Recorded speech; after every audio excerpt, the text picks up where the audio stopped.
السلام علیکم.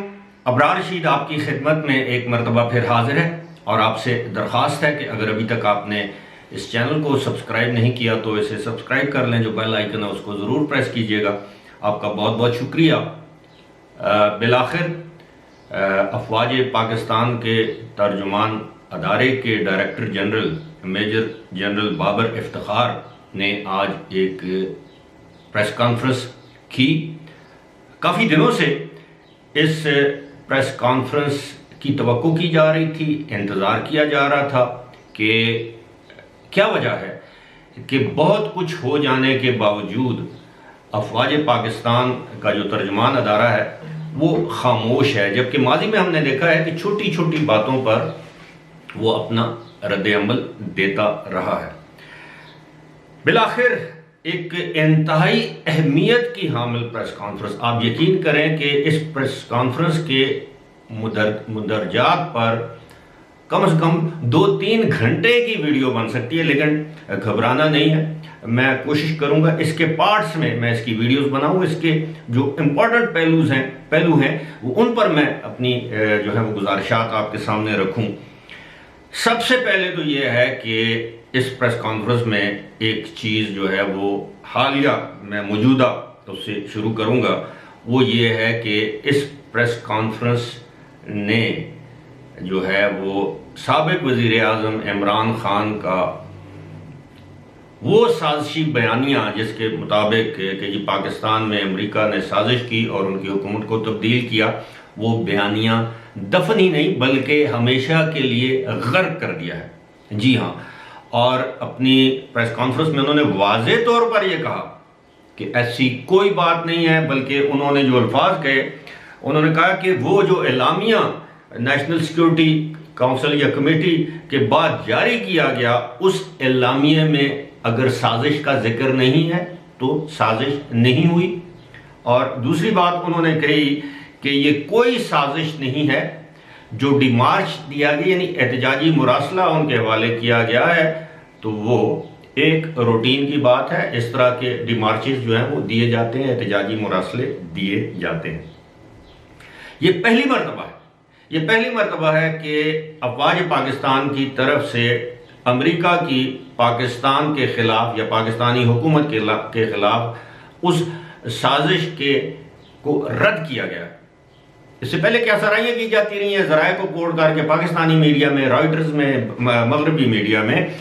اور اس کے بعد انہوں نے یہ کہا کہ ایک سوچی سمجھی سازش اور منصوبے کے تحت افواج پاکستان کو بدنام کیا جا رہا ہے. ان کے اندر ڈویژن یعنی تقسیم یا بغاوت کی کوشش کی جا رہی ہے اور افواج پاکستان اور پاکستانی قوم عوام کے درمیان ایک خلیج پیدا کرنے کی کوشش کی جا رہی ہے جس میں یقیناً سیاسی جماعتوں کے کارکنان یا ان کے سیلز اس میں ملوث ہیں اور ان کو جو ہوا دی جا رہی ہے وہ بیرون ممالک سے دی جا رہی ہے اور اس میں پاکستان دشمن عناصر بھی شامل ہیں. وہ اس کو ایمپلیفائی کر رہے ہیں یعنی اس کو بڑھا چڑھا کر پیش کر رہے ہیں، جبکہ اس کے جو محرک ہیں وہ پاکستانی ہیں اور پاکستانی سیاسی جماعتوں کے قائم کردہ سیلز ہیں. انہوں نے ایک اور امپورٹنٹ بات کی کہ جناب آئین کا تحفظ، قانون کے تحت، آئین کے تحت ایک ادارے کے طور پر کام کرنا یہ ہماری ذمہ داری ہے اور افواج پاکستان نے یا پاک فوج نے یہ فیصلہ کر لیا ہے ایز اے ادارہ کہ آئندہ اس ملک میں کبھی مارشل لا نہیں لگے گا.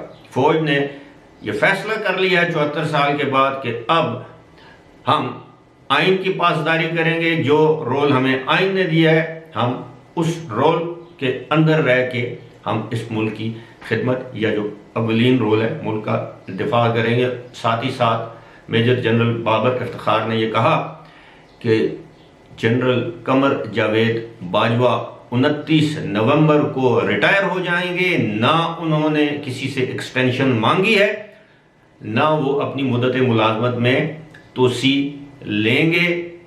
29 نومبر کو وہ ریٹائر ہو جائیں گے اور انہوں نے یہ کہا کہ اگر فوج نے خود کو سیاست سے الگ کرنے کا فیصلہ کیا ہے تو یہ فیصلہ ہمیشہ کے لیے ہے. آئندہ بھی آپ دیکھیں گے کہ فوج اس فیصلے پر ایز این ادارہ برقرار رہے گی. میں یہ سمجھتا ہوں آج دن تک یہ جتنی بھی پریس کانفرنسز ہوئی ہیں ISPR کے حوالے سے، یہ ان میں سب سے زیادہ اہمیت کی حامل پریس کانفرنس ہے. ایک تو یہ ہے کہ پاکستان کے خلاف جو بیانیہ بلڈ کیا جا رہا تھا سابق وزیر اعظم عمران خان کی جانب سے، اس کو دفن اور غرق کر دیا گیا ہے. اب کس منہ سے یہ کہیں گے کہ امریکہ جو ہے وہ پاکستان کے خلاف سازش میں ملوث ہے. انہوں نے کہا ہے کہ پاکستان کی سیکیورٹی ایجنسیز 24/7 کسی بھی ایسی سازش کو ناکام بنانے کے لیے اہلیت رکھتی ہیں، اور انہوں نے کہا کہ یہ اس طرح کے مراسلے روزانہ آتے ہیں. یہ بھی انہوں نے کہا. اور جو یہ مراسلہ جو ہے وہ ISI کے پاس آتا ہے، ملٹری آپریشن یعنی DGMO جو ڈائریکٹر جنرل ملٹری افواج پاکستان کے مختلف اداروں میں بھی جاتا ہے، وزارت خارجہ اور وزیر اعظم کے علاوہ آرمی چیف کے پاس جاتا ہے، جو بھی متعلقہ chairman joint chief of staff committee کے پاس جاتا ہے، یعنی 5-6 عسکری اداروں میں بھی یہ جاتا ہے. انہوں نے کہا کہ اس طرح کے جب مراسلے آتے ہیں تو ان کو پر باقاعدہ ایکشن لیا جاتا ہے. اور جب اس چیز کے حوالے سے وہ جو نیشنل سیکیورٹی کمیٹی تھی جس میں یہ تمام سروسز چیف بیٹھے ہوئے تھے، chairman joint chief of staff committee بیٹھے تھے، DG ISI بیٹھے تھے، انہوں نے کہا ہے جنرل بابر افتخار نے کہ اس میں اس پر ڈیٹیل ڈیلیبریشن ہوئی ہے، یعنی اس پر گفت و شنید ہوئی ہے، لیکن اس میں سازش نہیں پائی گئی. ان ڈپلومیٹک لینگویج تھی جو یوز کی گئی، اس کے اوپر ہم نے ان کو احتجاجی مراسلہ بھجوانے کا مشورہ دیا تھا، جو ہو گیا ہے. اب وہ کہتے ہیں کہ اس طرح کی جو ان ڈپلومیٹک لینگویجز یوز ہوتی ہیں. بہرحال جی یہ سازش کا بیانیہ، اب دیکھیے گا آہستہ آہستہ یہ جو معاملہ جو جس طرف عمران خان اس کو لے کر جانا چاہ رہے ہیں یہ نہیں ہوگا. انہوں نے کہا کہ ہم سیاست سے الگ ہیں، ہمیں الگ رکھا جائے. ایک اور انہوں نے امپورٹنٹ بات کی، انہوں نے کہا کہ جناب یہ جو کہا جا رہا ہے کہ ہم نے 3 آپشنز دیے، انہوں نے کہا نہیں، 3 آپشن. انہوں نے سابق وزیر اعظم نے یہ خواہش ظاہر کی کہ ان کی اپوزیشن کے ساتھ کوئی معاملات طے کروائے جائیں، یا تو کہتے ہیں کہ وہاں پر یہ آج انہوں نے اعتراف کیا کہ آرمی چیف اور DG ISI گئے وزیر اعظم سے ملنے کے لیے. انہوں نے کہا جی کہ 3 ہی تو آپشنز ہیں، اور یہ 3 آپشن ان کی طرف. انہوں نے کہا دیکھیں ایک تو طریقے عدم اعتماد ہے، دوسرا ریزگنیشن وہ مانگ رہے ہیں، اور تیسرا انتخابات ہیں.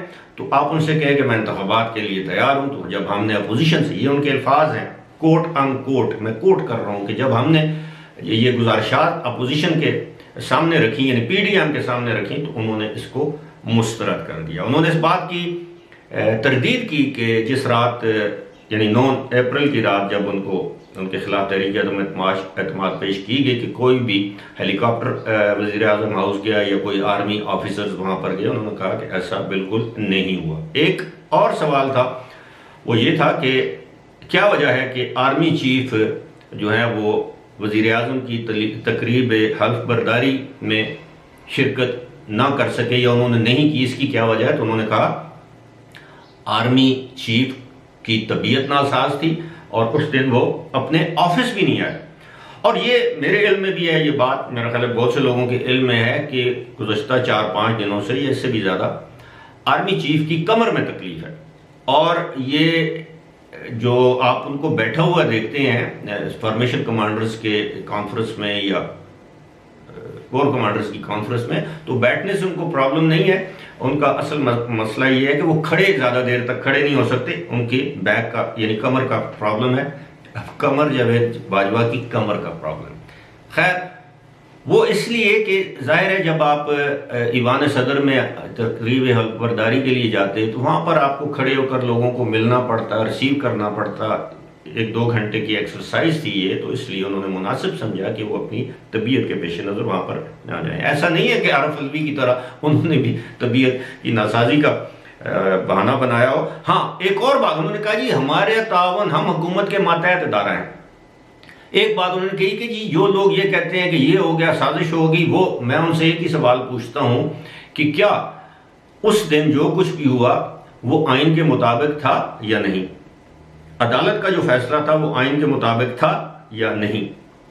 تحریک عدم اعتماد کا پیش کرنا آئین کے مطابق تھا یا نہیں؟ تحریک عدم اعتماد کے ذریعے حکومت کا جانا، نئی حکومت کا قیام عین آئین کے مطابق تھا یا نہیں؟ انہوں نے کہا جی ہم نے تو آئین کو فالو کرنا ہے.